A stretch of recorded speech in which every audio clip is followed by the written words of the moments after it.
there was a reason I went into leadership in safety. So that first 5 years of my career, there was 2 buildings on site. There was building 4 where the technicians sat. There was building 9 where the leaders sat, and they never met. And the leaders would come down from building 9 and they would post things through a little hatch, not even an open plan office. Yeah. And it used to make us laugh. We walk in and say, you can't put a price on safety. You just should. You should give me whatever I need. Yeah. And I think that's the fundamental breakdown of why we don't get investment, because we're not turning up like all of our peers. Yeah. Now, don't get me wrong, when I have these discussions, people can look at me like I am a commercial animal. I'm a people animal, yeah. Right? They are at my heart. But the true cost of harm concept actually was built, I think I mentioned earlier, over about 10 years. It comes from absolutely failing in a really big way at board. And it was fairly early on in my career, just as I'd got into rail, and I talked about going back into picking up emergency planning. And again, with my hat on, which is like, you should care because it's the moral thing. I went into board to say, we need to do our first ever live exercise. We need to genuinely drill it, fire ambo, we need everybody there. And they just didn't care. Do you think they didn't care, or do you think they didn't understand? That's a brilliant point, because the bit that I discover later is my interpretation of their silence was a lack of care. Yep. Every single person in that room absolutely cares about everybody who drives that organisation forward. Yep. They just didn't get it, because I did not articulate anything past you should. Yep.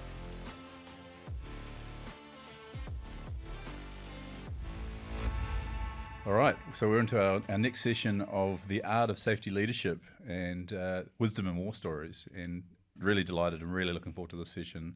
So we've got Crystal on the couch, and we're going to be talking about translating safety language into business language. So thanks for joining us. We really appreciate your time and coming in. Thank you. Well, thanks for having me. I'm looking forward to the chat. Absolutely. So before we kind of get cracking into it, do you want to tell us a little bit about your safety journey as a health and safety professional, and then into a safety leader, just to kind of give everyone a bit of a foundational understanding of where you've been, and that'll help make, I think, the conversation start to really make sense as we work through the session. Yeah. So I've actually been in health and safety for 21 years. Don't let the lipstick fool you. And I actually started in the nuclear industry completely by accident. And pre that, and lots of people say you probably shouldn't say it, is I was a cleaner, and I worked in Domino's Pizza, and those 2 jobs paid for my little flat. And I believed in always applying for jobs that taught you something you didn't know and pushed you. Nice. So I applied for some jobs in the paper, and I, by accident, was given a safety role on a nuclear site. By accident on a nuclear site? Yep. I basically applied to work in a lab helping clear up nuclear waste, and they put me in the wrong pile, and I ended up joining as a safety technician, a junior safety technician. And I'd say it was the best thing that ever happened to me. It was proper hands dirty, wading through rivers, climbing stacks, decontaminating people and buildings, and really cut my teeth in emergency planning as well, because we had to do full bucks fire and rescue training. We had to be the first responders for buildings. And it's kind of where I cut my teeth on what real risk management looks like. It's got to be simple and slick in nuclear, because you can't get it wrong, and a process can't get too long. But also what really quality outcomes look like. And there was a reason I went into leadership in safety. So that first 5 years of my career, there was 2 buildings on site. And there was building 4 where the technicians sat. Yep. There was building 9 where the leaders sat, and they never met. And the leaders would come down from building 9 and they would post things through a little hatch, not even an open plan office. Yep. And it used to make us laugh. It was the butt of every joke that the leadership or the managers would design our safety processes without talking to us, seeing what our day looked like. They'd never even come around a lab with us to see what work looked like. Yep.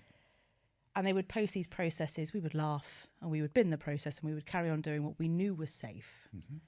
And at the end of that time, I kind of just thought, I have to go into leadership, because I can't have workforces like me and all my comrades at that point.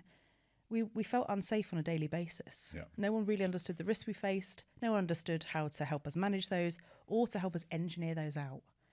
So it was at that point I thought, well, I don't have university behind me, I don't have qualifications behind me, but I need to go get some.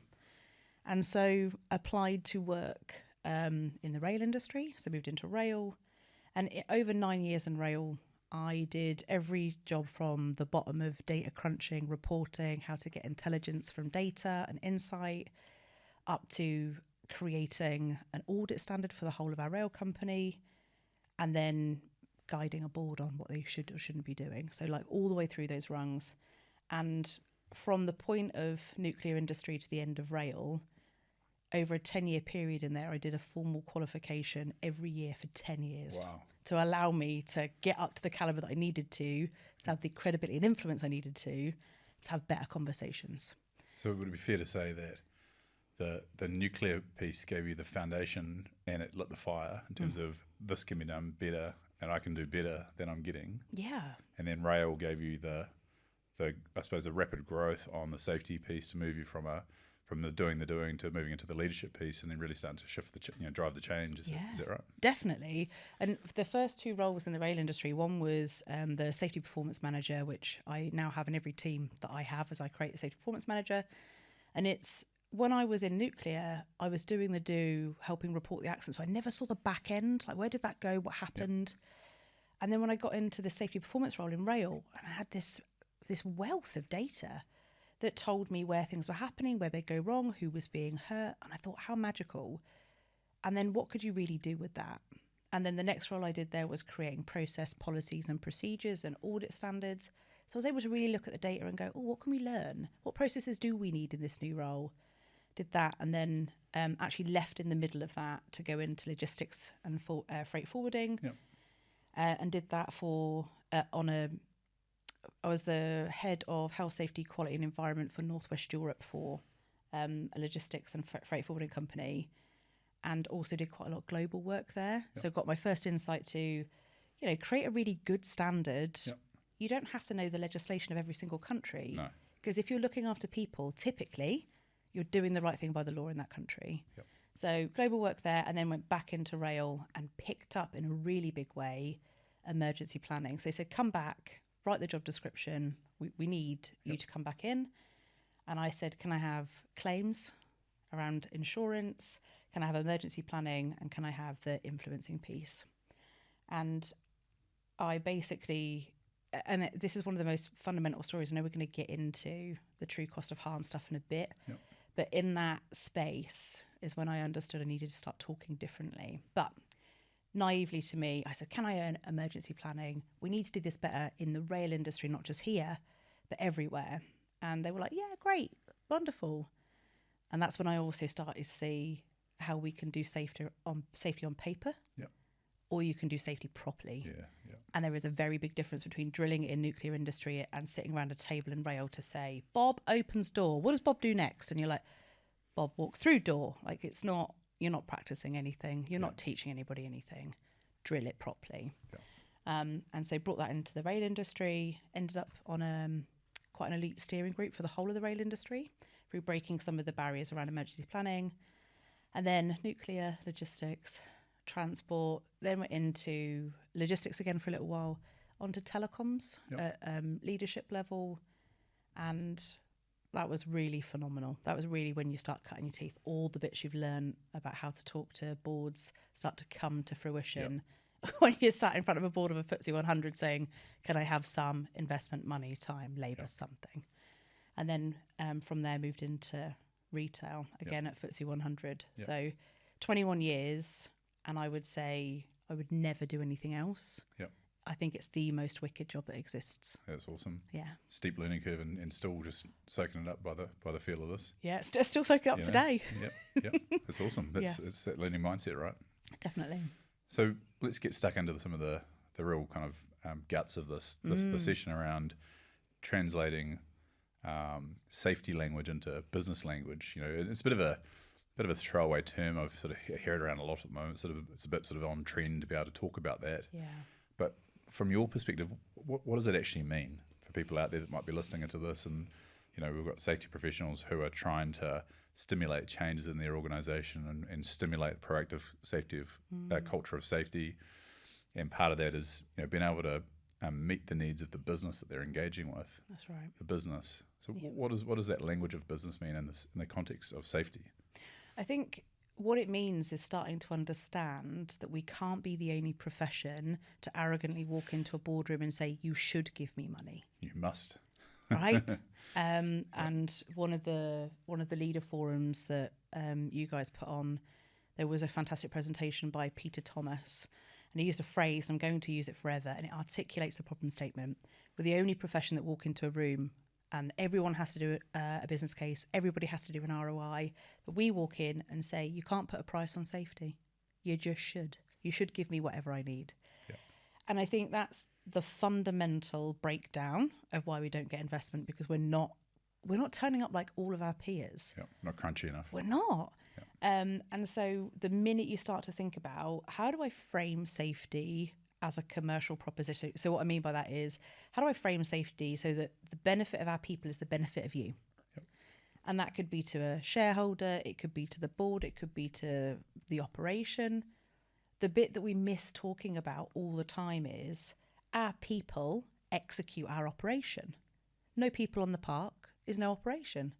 And we don't talk about harm and cost of harm in a way that is how every other leader in that organisation is measured. Do you know your P&L? Yes, backwards. How much of that P&L is completely wasted because you don't have people on the park? Crickets. Yeah. Absolute silence. And so for me, it's really, really fundamental to understand what harm really costs your organisation. And so when you're building your cases, you can talk about your level of loss before you talk about what you want or need. But also it forces you as a professional to say, I'm fixing a problem. And this problem, I have to stand by my guns and say, this isn't something I want because it's sexy.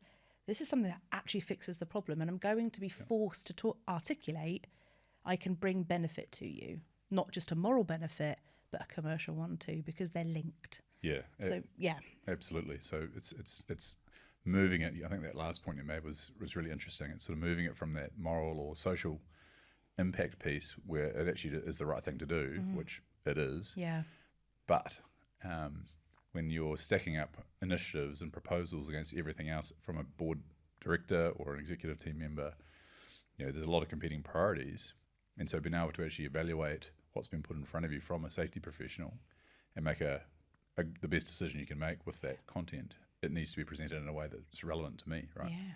Not relevant to the safety professional. Yeah. And so moving it past that social piece into the commercial piece, what does that mean for our insurance arrangements? What does that mean what does the true cost of harm look like around that? What does that mean for our brand? What does that mean for our employment brand in terms of our morale of people and our engagement of our staff and all the sort of these other attributes that are really central to almost any business engine out there? Yeah. Last time I checked, almost every business, even tech companies like ours, rely on people to deliver our core purpose. Absolutely. So if we don't understand that and look after them, then we're going to compromise our strategy. And so this is about brokering that. So true cost of harm then. So that was one of those pieces that you've touched on. I know you've done a lot of work in this area. Yeah. So tell us about it. What does it mean? Break it down. I think this is a really interesting area. So I think also before we dip into the true cost of harm thing, the one bit, the other part of this at the sort of the very sharp end is understanding and having empathy for what a business already invests in. And what I mean by that is the systems, the team, the everything else. We always say, you don't invest in ours. Like the companies are paying for it every single day. Yep. Are you utilising your resource? So there is a bit about holding your hand up as a safety leader on that true cost of harm piece to say, safety in its current guise costs you, and we'll dig into it, the true cost of harm is here. But I also understand you're investing X at the moment and getting a Y loss. Am I, as a safety leader, genuinely squeezing every ounce of value out of what you're already giving me? Yep. Ooh, crickets, usually. So the true cost of harm piece, I think one of the things that I saw as I was sort of coming up and doing those qualifications and watching great leaders around me is when people go into boards, they engage in a very different way to safety do. Yep. We have these really big, bulky reports. They tend to have 100 metrics on that mean nothing, and people will glaze over. And it doesn't allow anybody to really engage with it. So I think one of the problems and barriers is the way we present KPIs.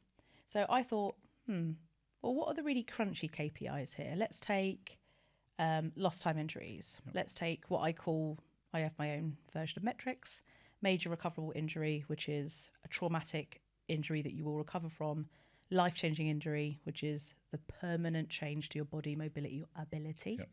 as a result of an accident. And they also look at lost time. So take those three and think, right, what level of absence has been generated by just these three types of incident? What is your average hourly rate through the business? Throw that on top. How much are you then spending on agency to cover that? So if we just look at three types of harm or three types of event, and then we say, I'm going to show you a document that has like a big red arrow saying these are going up. Your board are looking for you. Is that good or bad? I'm waiting for you to tell me to be bothered. If you then had next to it what that translates to into a bottom line impact, if you're super brave, just with those three crunchy numbers and you times it by your margin and you say you had to make X 100,000, 10,000, million, whatever, just to pay for the accidents that happened this month in these three categories, they're going to determine whether they're bothered or not. Yeah. Right? They're already going to say that feels uncomfortable. Okay, cool. I can go away and do some big mining. I can come up with my three top types of harm. I can break that down into a true cost, what it costs you right now. And then I can bring you solutions. And we can talk about the ROI. I can demonstrate the loss. I can demonstrate where we are right now. And I can demonstrate that this thing I'm asking you to invest in fixes this problem. And your ROI will be hidden in labour costs, but we can bring that out in a year's time and we can see that we've got more people, healthy, happy people on the park as a result of this intervention. Because that's the other thing we don't do is we get the investment by hook or by crook and we very, very often just put that in and nobody thinks to check. Did it work? Yep. Is the control real? Yep. So put something else on top of it. 100%. Put something else on top yeah, of it. layer, Go layer, again. layer. Yeah. Yep. And so I think a really real example, and I'm seeing this everywhere at the moment, is people battling for telematics in vehicles. Yes. Right? We want it, we need it, we want it, we need it. And we're talking about, well, I need to know what happens when something goes wrong.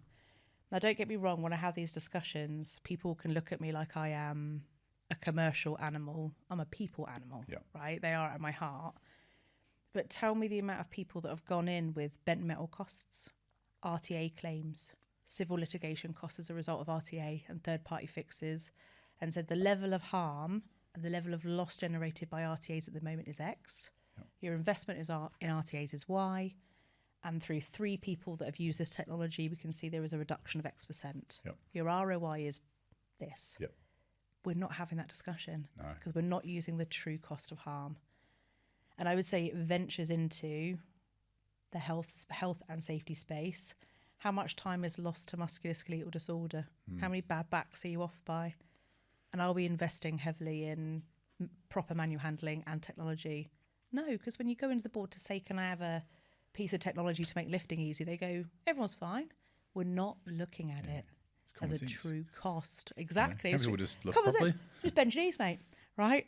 But it's we are the unlockers of this information. And actually, most people probably, if they're listening to this and they're looking at then claims, they're looking at types of harm, they're looking at insurance premiums, what they cost, the amount of systems you have, all this stuff. And how many of you are talking about it in the round, in the board? And pulling it together as a model. Yeah. You know, I've heard you talk about the cost of incident investigations, for example, internal auditing, ISO compliance audits, internal audits. Yeah. You know, policy reviews because we need them to roll over the certification audit or the surveillance audit that's coming along. Yeah. When you start to gross all that into the model, you know, the numbers get staggering, particularly in a large FTSE company, you know. Yeah, absolutely. Well, and that's where I think the lovely thing for me is there's the true cost of harm, which is what we're doing right now. How do we invest? The true cost of safety is really interesting. When you think about investigation process and what audit does not drive, an audit will say you should have an investigation process. You can give me a piece of paper and I go, great. It says report it, investigate it, find a root cause. Wonderful, tick. Met my legal tick. Happy days. Wonderful. We're all happy, right? But the problem is that investigation process effective? Does it change anything? Since that's been in play, have your actions done that or that? And the conversation around true cost of safety is, people go in and say, can I have a reporting app? Can we simplify reporting? And everyone goes, oh, I've got loads of apps and this is all very confusing. Okay. A reporting app could take your report down to 1 minute. Yep. Your current process end-to-end takes 90 minutes. Yep. Here is the cost of creating your app. And this is what it will then cost year on year in terms of reporting. And then forget the benefit already of if your reporting process takes you over 15 minutes, most of it isn't going to be done unless it's really severe because everybody's busy. You can then say this process takes this much out of your organisation in terms of labour every year, or this over here. Can I have that investment so you can have your labour back? Yep. Productivity, straight throughput. 100%. So knowing the true cost of both is absolutely vital. So it's powerful, right? Because if you're a safety professional sitting out there and you're trying to sort of get into the boardroom and the executive room, and you can see it, you can see that there's so much more to be gained in safety in your organisation. There's some really practical takeouts from what you're just saying there in terms of how you can start to actually put some monetization figures around all the different factors that cost money.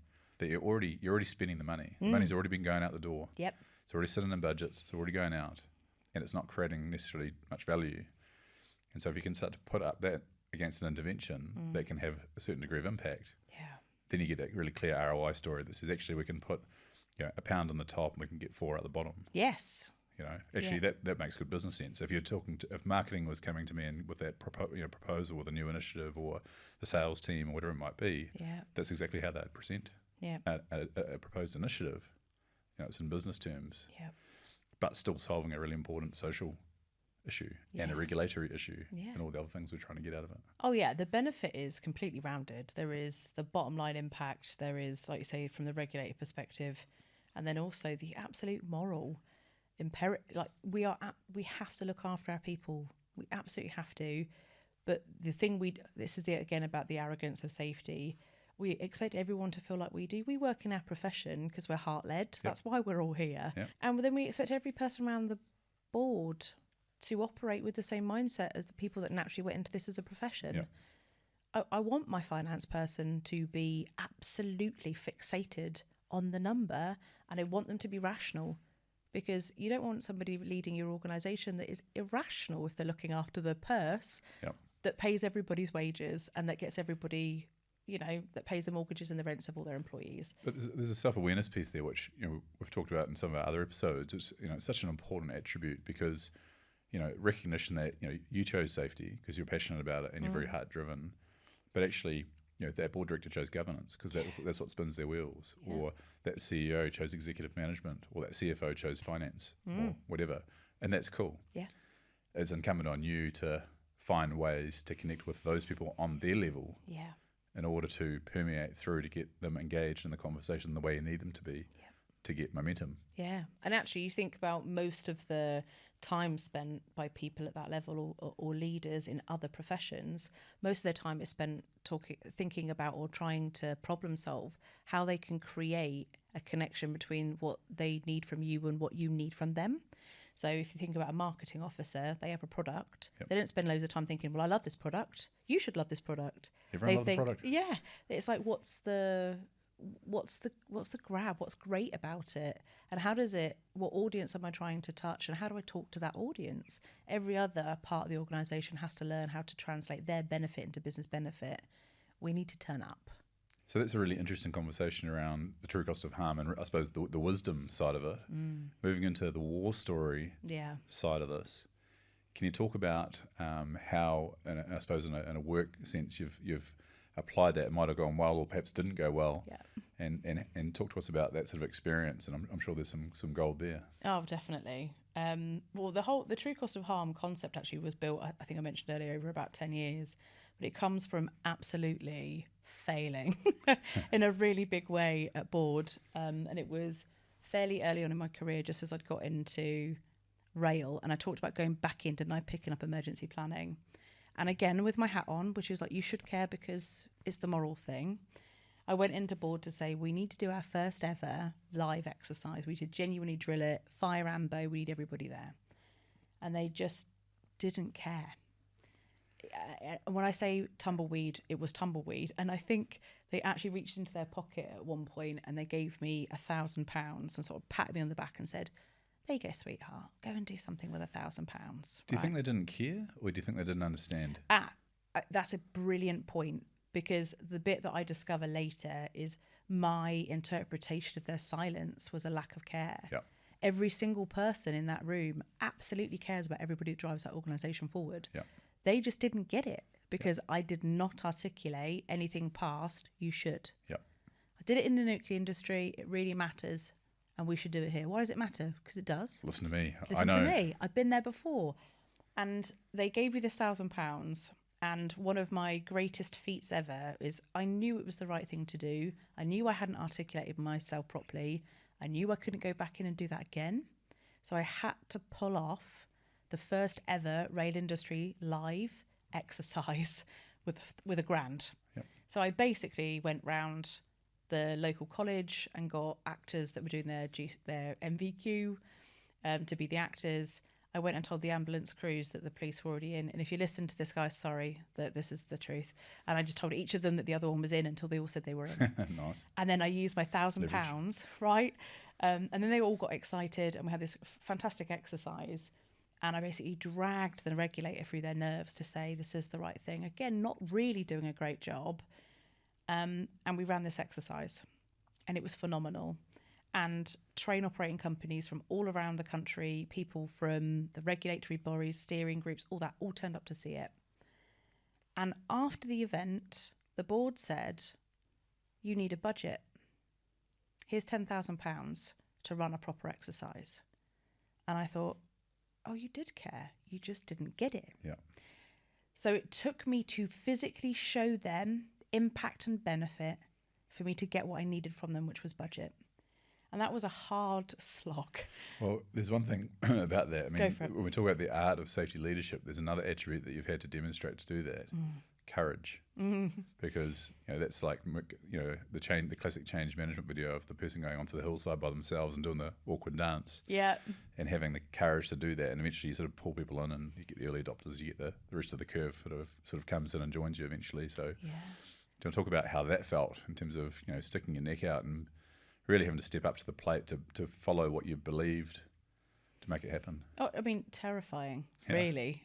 And when you know so much is on the line because you get it, you get the impact, you get why this activity is important. I remember getting in my car one evening. At the time, I was buying a house, planning a wedding, trying to do this emergency planning thing. And I just sort of drove around and thought, how do I do this? Who's the first domino? And actually the students were the easy one. I thought, I'll go and do that. And I'll talk in facts. It's going to happen. This is what's happening. And I remember literally knocking on the door of a fire station, cold.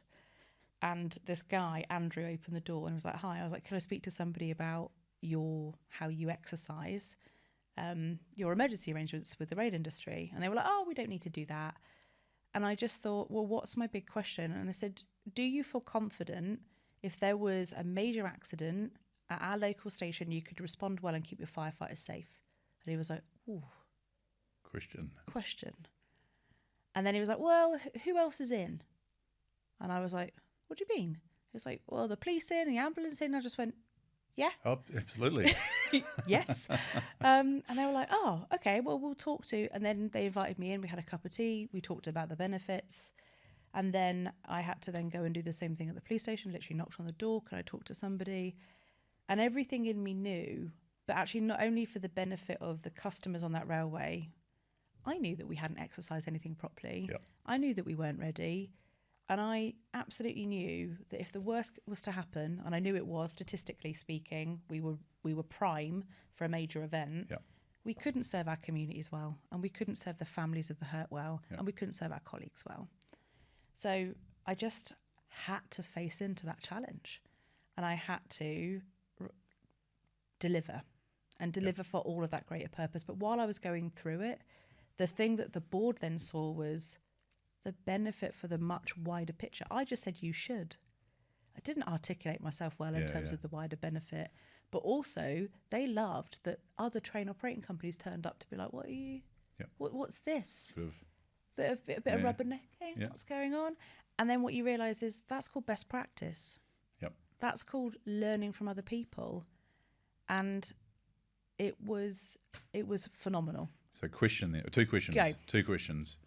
What did you do with the 10 grand? Yeah. And secondly, given that experience with that board and the walking away going, they don't care, and then going through that pretty courageous war story and coming through that with a great result, how did you change how you engage with boards as a result? Well, this actually is what led me into the true cost of harm. It was how do I articulate and what turns you. So what I saw in the room on that day, I remember walking away thinking glazed eyes, a lack of understanding, no inspiration from them or from me. Yeah. And what do I want to see differently in that room? Is I don't want to see glazed eyes ever again. I want to see people setting up, I want to see people asking questions. And then I thought about what material they have to ask a question about. And it brings you right back to that 100-page report that you land on their desk, right?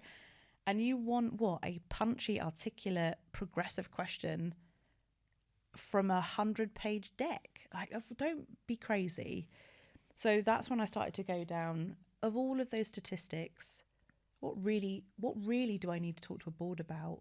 What's really, how can I get the best conversation with the most amount of emotional impact that they're driving? And really interesting, when I say LCI, life-changing injury, coming up with that and reframing, doing a lot of work actually at 2 major organisations to reframe all our data. Do you know the question you get asked when you have LCI on your pad? What does that mean? Life-changing injury. Yeah. You then get, Crystal, have we changed anybody's life this month? It's different. Yep. Not how many riddle reports did we get, which could be Bob hurting his back and not coming back on Friday, come back on Monday instead, or major recoverables. Tell me what that means again. High trauma event. They'll physically recover, but their trauma will stay. Oh, so we're starting to think about trauma, which ventures into this new space everyone's talking about its head and body. Brilliant. So we generate different questions by framing our data in a different way. So that took me there. And then I started to think, great, people are asking me better questions about harm. How do I create really big business cases? Because when I'm asking you to digitize reporting, when I'm telling you to take out auditing because it doesn't drive benefit, I can't prove either way what isn't beneficial. And then I started to think, well, I wonder what it really costs to have an accident if you look deeply. All the layers. Yeah. And I've done it in sort of really basic ways by just using your major events, looked at those, looked at insurance premiums, looked at road traffic accidents, those sorts of things.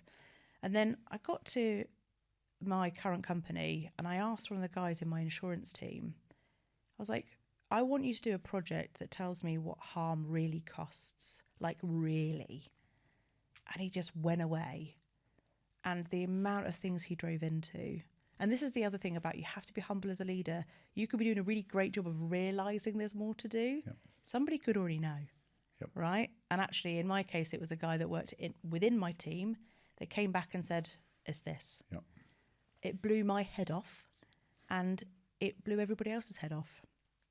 We could then have a different conversation. So now, and the change now is, in the last 2 companies where I've done this, really maturely where I am now and then slightly less maturely where I was before, you can talk about digitization, you can talk about telematics, you can talk about these things and say, this is what we're suffering from now, this is the level of loss and harm. I might bring you a business case that's got a big number on it, I'm going to give you that back very quickly. And everyone's like, okay, bring it. So they're automatically waiting for you just to give them the nudge in the right direction. Show me the benefit, because we all want to do the right thing. Yeah, and then when that matches, when the hypothesis matches the outcome, that obviously has a massive impact on topping up the trust equation. Yeah. So then the next thing you bring to the table, there's a willingness. Willingness is a very powerful dynamic in a room. If people are willing to do something, pretty much anything's possible. Yeah. And the way to generate that willingness I've seen is by doing what you said you would do. Yeah.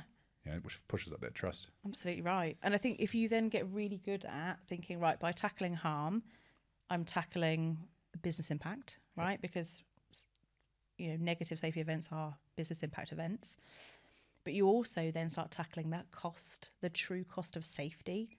and think about the amount of times that you've sat down and done that hour-long induction that's e-learning, or you've done, I don't know, a day's worth of e-learning, depending on where you work. What benefit's been brought? If I'm asking you to do something that's got safety on it, but I've got a separate half an hour e-learn for DSE, for COSH, for manual handling, for what benefit is being driven by what you are spending on safety right now? Yeah. And does it actually fix a problem? Does it manage a risk? Does it allow someone else to manage the risk? So my big thing as well is I'm going to not only tackle harm over here, drive the benefit back in terms of productivity, resource, absence, labour, agency cost, name it. Yep. I'm also going to be really honest with where I'm not squeezing the benefit out of the true cost of safety. From what I've got. 100%. Yeah. And I'm going to just start cutting what doesn't drive benefit. And then you start to get into a really special space as a leader, because your organisation has seen you do a couple of things. You have a realistic expectation of the organisation. You have some self-awareness about what you are spending and doing, with some empathy about what they're investing. So they're like, you get us and we get you. And you have to be really tuned in to do that piece of work about what are the commercialities of your organisation. So you're talking as a leader, not just a safety leader. You're talking as an epic, well-rounded, transformational individual. Yeah. That's different. Yeah, and you mentioned around a little bit earlier about take a cut, because I completely forgot my train of thought. Yeah, go for it. Take a gut. We had heaps more cuts with olive. I was going to. Yeah. I was going to talk about. Give me 1 second. Give me 1 second to grab it. It's going through the Rolodex. You mentioned a nice little wisdom piece there. Around more is not better. You mentioned it earlier, and you touched on it there.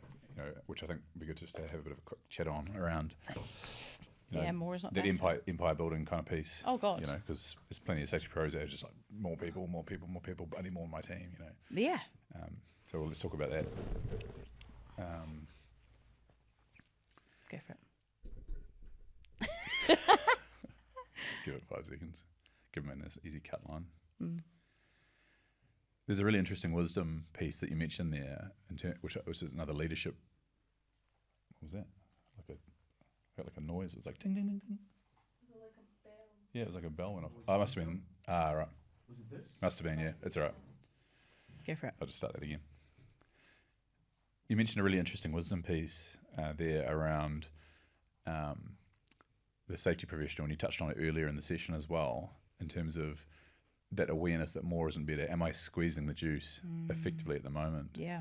And I've certainly seen a few safety professionals out there that sort of see the bigger the team that they can create, then the empire is big, and therefore they're successful.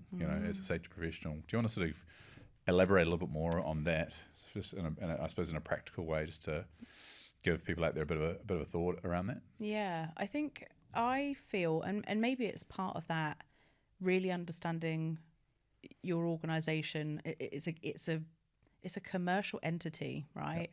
And I was having this discussion earlier, actually saying I feel really, really protective about the seats, the roles that I create. I tend to write every role in my team myself, and I do not write a role until I have my strategy nailed down and I understand what needs tackling. And anything outside of that need you're asking for more than you need. It's an unfair request on the organisation. Yeah. But also, I do think if you have people in roles when you're empire building or you're creating breadth to look bigger than you are or look bigger than you need to be, there's just something in there that's wasteful for the people involved. Yep. I think a really incredible leadership team and a really incredible team has just the right amount of pressure and talent. Bit of like tension. 100%. Yeah. And a juicy problem statement that they can go out and get. And the minute you start layering in unnecessary management levels, or you've got just unnecessary roles, I think it's unfair to the organisation and it's confusing. And it actually deflates the trust equation for that safety professional. Yeah. Because within that business, there's a whole bunch of other, experienced, learned people who understand work packets and labour and, what a role should be able to deliver it and so forth. Yeah. And, I think if as safety professionals, things come to the table that haven't necessarily been thought through in terms of that. And it's sort of this burgeoning sort of team. And then people on the executive team, for example, can just look at that and very quickly work out that actually that doesn't stack up. Yeah. And that then that's a judgment issue for the person, Yes. which then decreases the trust equation. Yeah. And it's back to that ROI piece, which is if I'm asking for somebody, and it's absolutely a credibility piece, I know that anybody that I walk in front to and say I really need a role, they know I mean it. Yep. Before I've even spoken, they know I've done solid work, I've got a problem statement, and this person. And if you look at people as there is risk identified, and a really great, competent, passionate individual is a control measure. They're going to be able to break that down. They're going to be able to influence. They're going to be able to do all the right things to manage that risk or help the organisation manage that risk.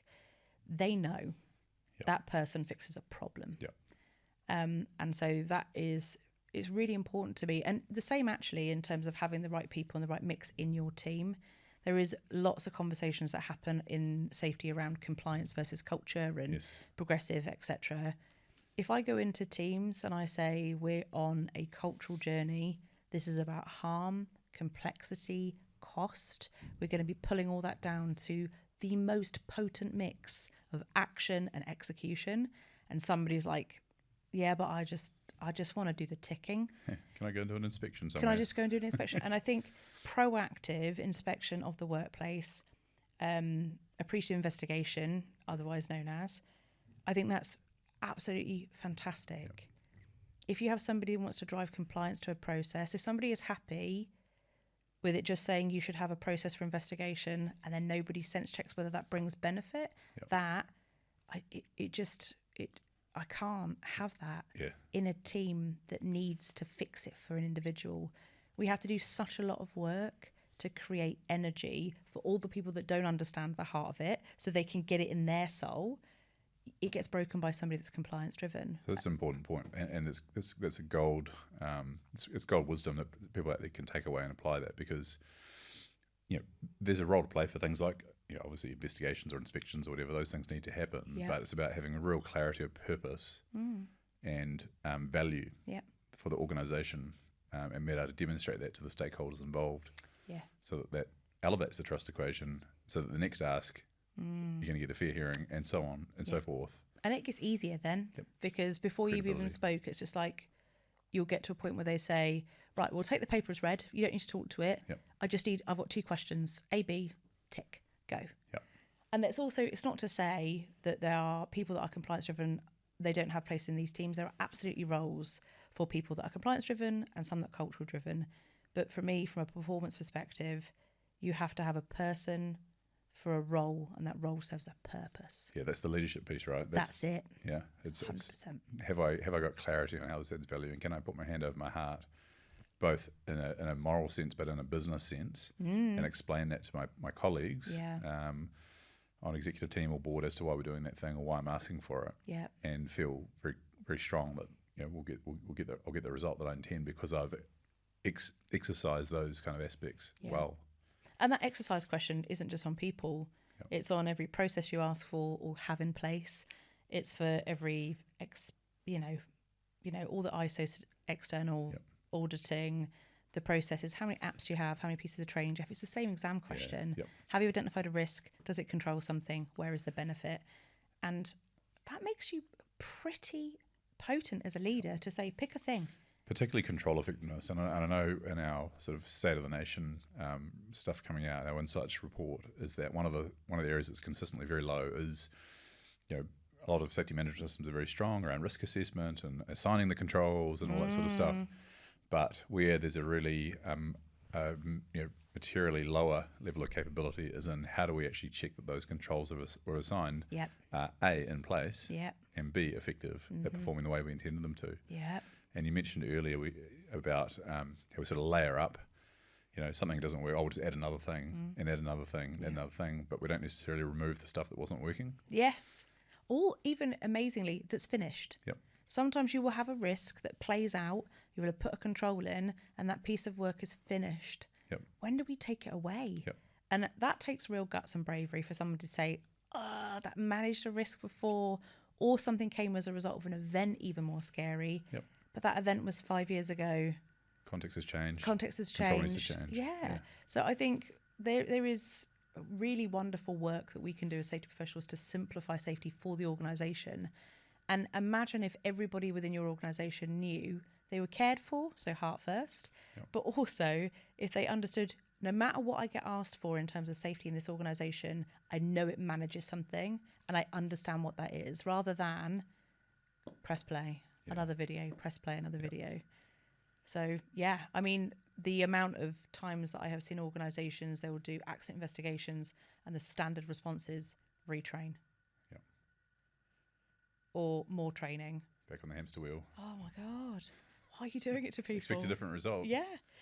And then how brave, I mean, it takes me to one of my other really big gripes are, if you are having the same accidents and it's retrained to the training or retrained to the process, we're not very good as a profession at looking at our process saying, why does this keep breaking?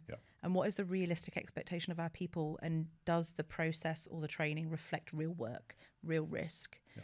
And did we get it wrong? And that's back to that point about, do you measure that the control works? If you're still having incidents, you have a duty to go back as a professional, right? To go back and say, was that an effective control?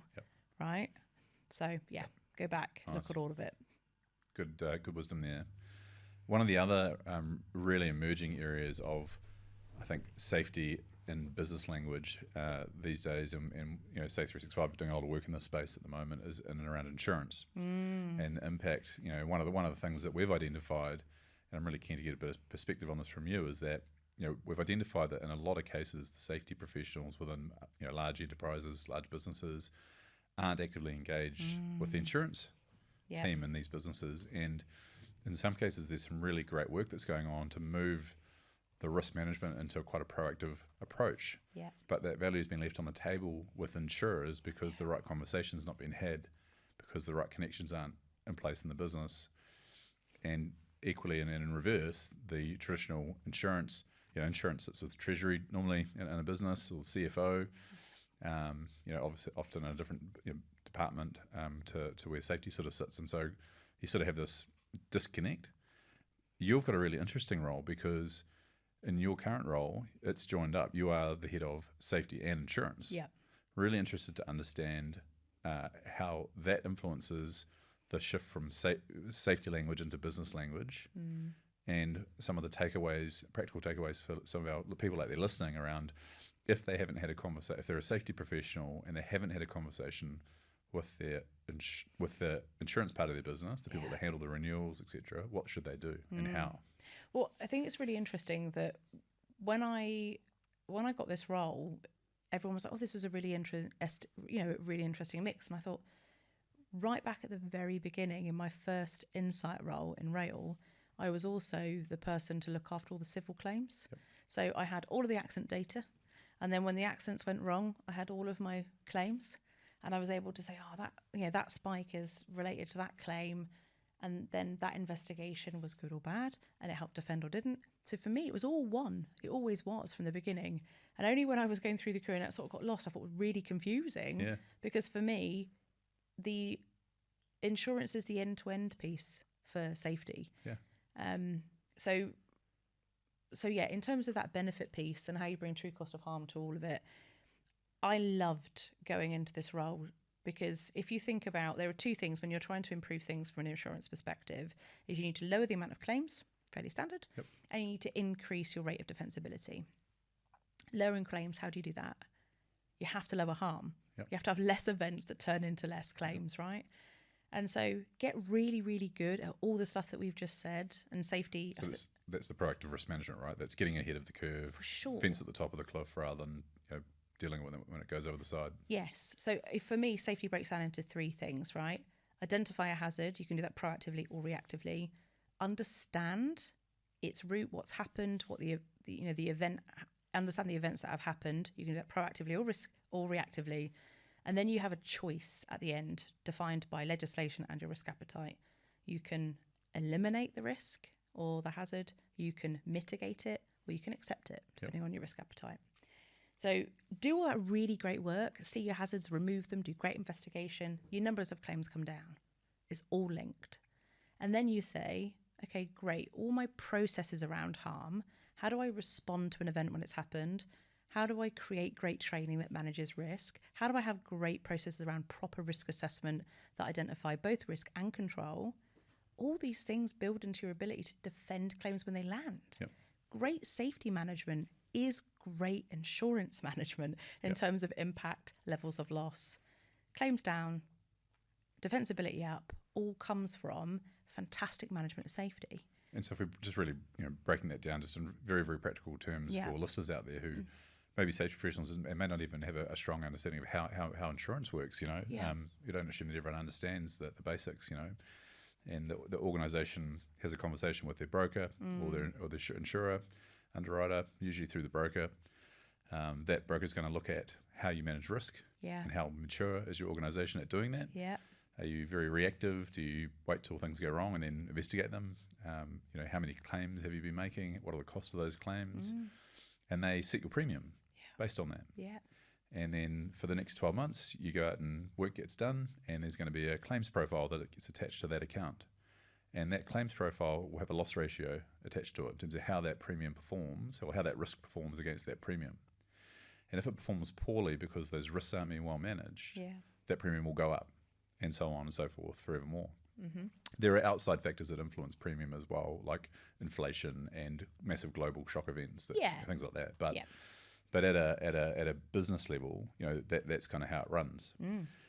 And so thus, if you can demonstrate that you are building a really strong fence at the top of the cliff, you are managing risk proactively, you've got a good handle on what the vulnerabilities are in your organisation and how you're responding to those, and then you manage that harm down, you are then improving the loss ratio performance of that risk against that premium. Therefore, at renewal time, there's a different type of conversation that can be had around at least holding premium, ideally reducing premium, but certainly holding premium when everyone else potentially is going up. Or being attractive to alternative underwriters by being able to shop that round and because you present as a better risk to take on. So from your perspective, is that how well understood do you think that it is across the safety profession, and what are those practical things that could be done for safety professionals to learn more about how that works? Okay. So I don't think it's very well understood, and I don't think the link up is very naturally there. So I think your call out to every safety professional to go and have a good chat with their insurance company is the right thing. I think insurance costs to every organisation are so interesting because we just see them as part and parcel of business cost, and we don't see them. If you go back to for me, it's harm, complexity, cost. You can reduce all of them through good safety management, and insurance is right in that cost camp, right? Link up very, very strongly. The really interesting thing about insurance as well, actually, is if you then go and talk to your insurance company, you can ask them why you fail when you fail. When we can't defend, why? What we shy on, rather than it just being a process that says tick across, we paid out, we fought, what do you want to do? Go in and say, when we fall over and it's really frustrating to you, where? Where are the gaps? You consistently don't have training records available to demonstrate that you train people. Oh, okay, let's go and fix training records. Cost of that's probably more efficient than the cost of the premium. Absolutely change. Right. And I think the other really interesting thing about what could somebody do that's really practical. So insurance, that really articulate narrative about what insurance is essentially less bad things happen, you cost the insurance company less money, they charge you less money. That's right. Right? So just make less bad things happen. That's it. A really interesting conversation that you can have if you start to get really good at this, I've identified the risk and I've executed a control, is you can do control, you can control a risk locally, so I can fix this hazard, remove it here, or I can look at how many of those hazards exist across my entire organisation. And the second part of that fix is everything goes. That on 50,000, 5 sites, 10 sites, 15 sites, it goes everywhere, not just here today. To sit in front of your insurance company to say, over the last 5 years, you will know we've got this accident that happens 5 times a month, 10 times a month, 20 times a month, whatever it is. We've now removed that whole thing through our better management of safety, better management of risk. We've identified this hazard and it's gone off of all of our sites. So you'll never see that trend again. Yep. Let me demonstrate the next 6 months where we've never seen that accident again. That starts to get insurance companies quite interesting, especially if they're high impact injuries Yep. or high volume injuries. Costly, right? Yep. It costs them a lot of money, costs us a lot of money. It's a pain in their butt. Actually, to be able to demonstrate, I identify risk holistically, not just in one place, and we remove it, that starts to get a really, really good two-way engagement in an insurance company as well. Gold. So there's a really good practical takeaway there for the safety professional. If they aren't doing already, who's in charge of insurance in our organisation, in our business? I'm going to go and have a coffee with them, and I'm going to ask them questions like, explain how our insurance works. Who is our underwriter? Who's our broker? Do we have access to in our policy wording to things like bursaries to actually support us with risk management kind of ideas that we've come up with? Yeah. A lot of people don't realise that in their policy wording they've actually got a provision there for a bursary, like a risk management bursary, where the insurer will actually release funds to the business to actually help them put in place risk management measures to improve the quality of the risk. Which then therefore should improve the performance of the risk against that premium. So get out there, have that conversation, learn about it. We have an insurance team at Safe 365. We can help have that conversation with them, with people as well, if we need to kind of just help get the people pointed in the right direction. And then start to build a conversation with your insurer over time, so they can kind of see how you're performing, how you're evolving. And I think that there is a genuine business flow on from doing safety better, because everyone carries insurance, and not necessarily just kind of the workers' compensation and the care side of it. Yep. But it flows through into director and officer liability cover and things like that. So there's a great opportunity there for the industry to be a bit more tuned in to what's going on. I think when you start to look at insurance costs in terms of the premiums plus claims plus whatever your deductibles are, etc., and you start adding those to your true cost of harm piece, really, really big conversations to be had, and you start to turn the handle on where we are complacently spending money, the training, the systems, the million apps, the different ways of working, the insurance premiums, the claims, and there are some topics that we just see, or organisations can see, as just bottom line costs, and we just accept them. Roll them over, carry on. When you come in with an appetite for being allergic to not just current levels of safety and wanting to do the right thing, but also allergic to waste, the people start to sit back and go, this is not just about you, this is about us. So I think that's what I would say is, if you're not doing any engagement around insurance, there is some complacency about waste. Allergic to waste. That's a allergic beautiful to waste, takeaway. for sure. I very much am. Good. Ramping up to the last section of today's discussion. It's been an absolutely awesome conversation around translating safety language into business language, and it's been really awesome having you on today. Thank you. So we've got some quick fire questions. Go for it. Crystal's kind of takeaways for our safety professionals out there. So the first one, who's the most inspiring leader from a safety perspective you've encountered, and what learnings do you feel we could take from them? My second ever safety boss was a guy called Chris Clark. Shout out Chris Clark. And it wasn't, so he was highly technically skilled, knew the legislation backwards, but believed in people management over technical management. And he taught me everything I know about how to be a leader. And actually, if you put your people first and you invest in them well, your department will serve your business so much better. And so one of the key takeaways for me from him was never, ever, ever manage somebody to their hours. You manage them to their output. Because real talent should be able to deliver a whole lot more and a whole lot less. Yes. And that's what you pay for. Gold. You pay for talent, not for hours. And that genuinely creates really happy teams when you know that. Cracking start. Yeah. Nice. All right. Next question. What's the most confronting but impactful suggestion for how businesses could improve safety culture? Stop talking about 100 KPIs. Stop being comforted by massive decks in meetings, massive presentations. Start really talking about boiled down impact on people. And I would say we surround ourselves with a lot of data and we don't get a lot of insight out of it. So change the data game for sure. Get insight out of your data. Cracking question. Cracking response. It's awesome. What do you think the most critical ingredient is to fostering a positive, proactive culture of safety? critical ingredient. So if we thought all the ingredients, in terms of leadership aspects, human behaviour, safety management system, kind of the T's and C's, policies, etc., knowledge and learning and all that kind of stuff, data, insight, reporting, all the sort of holistic suite of ingredients. What do you think is the one that's the most critical? I would say, so I actually think the person you get in to lead your safety movement, your safety team, is the most critical. And it's not just that they've influenced and they've changed something somewhere else, but the person has to suit the scale of your organization. And what I mean is, I did some lovely work actually for a major fashion brand.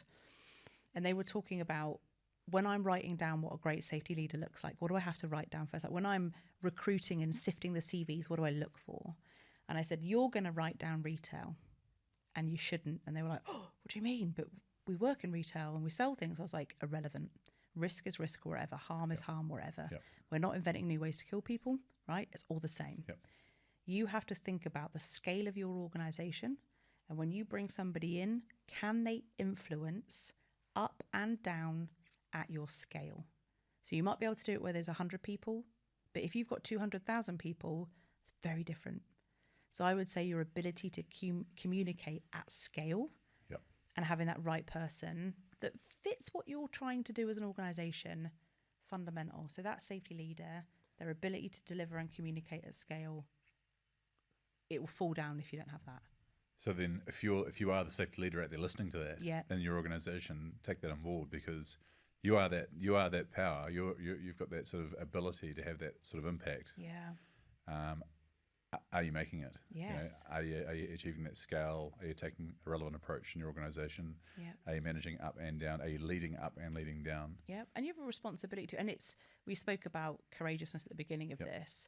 It is really uncomfortable, particularly when you step up into bigger scale, and that will happen through your career. If you're really, really good and progressive, you'll get pinched. Is you have to really, one of my old bosses said to me, you never understand how big your boots are until you stamp your feet. And he said, but just be mindful when and where you stamp your feet. You can't do it very often, people stop listening. But the actual ability for us to say what can and can't happen is huge. We never want to get to a point to say you can and can't do something. This is what you should do, this is what you shouldn't do. But we want to get to a place where we really influence people so they really understand and are doing it on their own account, because they get their accountabilities, they get their responsibilities, and they get what great safety looks like. So I would say 100%, if you are there and thinking, that's not me, it is. Change the game, look at that data piece, break your conversation down, think about how you get the strongest and most potent juice out of everything that you've been given right now. Start talking about it. It feels like there's a piece around that, because this is the art of safety leadership. So obviously people listening to this are obviously quite curious about that. And so if you're maybe sitting there with maybe struggling, you're in the role potentially, maybe struggling with a bit of confidence to fill that gap that you're talking about in terms of stepping into that space.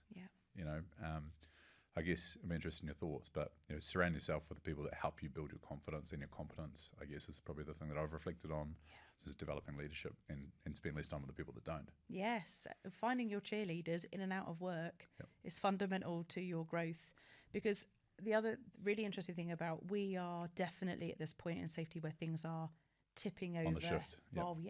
Really moving forward, which means you're going to be surrounded naturally by lots of people that did it a different way. They're not going to understand what you're going for. They're not going to understand why you're uncomfortable with it, how it is, because it's always been this way. So you're going to get people saying, you're talking nonsense, or that's too much, or you're being, that's very nerdy or geeky or whatever. Don't listen. If you are needing to engage, think about what excellence looks like in safety, harm reduction. Think about what excellence looks like in your organisation. What's the mission? Bring them together as a strategy. Stand in front of your organisation, say your level of loss is this at the moment. The safety investment is this. I want to change the game. You can do it. People will set up. There was one of my mentors had a great quote that he constantly reinforced to me, which was, he'd always say, Nathan, jet pilots don't have rearview mirrors. And it was all about keep looking forward, keep making decisions, have the courage to go after it. And I think that's a really important consideration in the context of safety leadership, because it is on the change. We know the global sort of safety management paradigm of regulator regulates, safety professional helps organisation meet compliance against those rules. Yeah. Technology products get built to help the safety professionals help their organisations comply with the rules. Yeah. But equally, we know globally we're sort of plateaued in terms of the harm reduction that sort of paradigm is generating. Yep. And we are seeing quite a big macro shift in terms of actually there's more in this in terms of thinking about all the other holistic aspects of what makes, what does good look like when it comes to safety. And those are the things that are actually starting to shift the dial out there. So that's really difficult when you're a safety professional and you can see that. Yeah. But your mentors potentially, or the people that have influenced you in your career, are the people who are leading yesterday's paradigm. Absolutely right. So it's surrounding yourself with people who get it and want to support you to put the throttle down on that jet plane. Yeah. Do you know, really interestingly, I sat in a room I took over from a guy that had retired at my old organisation, and my boss was like, you need to know everything that he knew. So he sat me in a room for 6 hours, and at the end of the 6 hours, the guy said, well, so what do you think? He told me everything about what he thought safety was, and he's an amazing guy, by the way. And he said, I've sort of spoken a lot about what I think safety is. He said, what do you think safety is? I said, just 3 things. He was like, go on. See the problem, understand the problem, remove or mitigate or accept the problem. Simple, move on. And he went, I don't know why you've sat here for 6 hours. I don't know. Yeah. And it was immediate. He was like, you are what they need, because it took me 6 hours to articulate everything that I'd thought and looked at and seen. And it took you about 40 seconds to tell me. And I'm like, you're absolutely right. So 100% is, it's lovely to learn from what's happened before. Acknowledge it, recognise it. But move forward. Yeah, I agree. All right, lucky last. Go for it. What's the best piece of advice you would give a safety professional looking to stimulate and grow a culture of proactive safety in a business? So what's the one takeaway you would give our safety pros out there listening to this who are wanting to drive that proactive safety culture approach? I think it might be embedded in the true cost of harm. Typically, the true cost of harm is completely reactive. If you suss out what harm costs you now, you can say, we have learned all of this after the fact and we already spent that number. But actually, if we had been in front of any of these, pick one, we would have taken this much cost out, this much labour back into the organisation. And I would say, if you know that proactive safety is the way, and you've probably already started to do your appreciative investigation of work, etc., start to bring some of those benefits. What almost happened, what nearly happened, what were the big, really big, we call them hypo near miss investigations, so high potential. When something nearly happened, you got in front of it, what did you remove? Start talking about when you got in front of a problem, so we can talk about how much cheaper it is to manage proactively.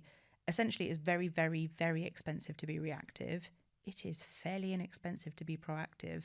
So I think talking to an organisation about, let's not let the loss happen, let's get in front of it, that would be it. Calculate your true cost of harm, demonstrate what reactive safety costs you, then talk about how to get in front of it. Yeah, and it sounds like a lot of that's actually just getting into the mindset around that as much as the technical piece around actually pulling the numbers together and telling the story. Absolutely, yeah. Awesome. Well, thanks very much for having us. That brings today's session to a close. It's been awesome having you. Some outstanding wisdom and some fantastic war stories that I'm sure people out there listening or watching will really value and be able to take away and apply into their career progression. And ultimately with the purpose of trying to get more organisations and more workers into proactively managed environments, which is what it's all about at the end of the day. So thanks very much for giving us your time. It's been a real pleasure. Amazing. Thank you very much for having me.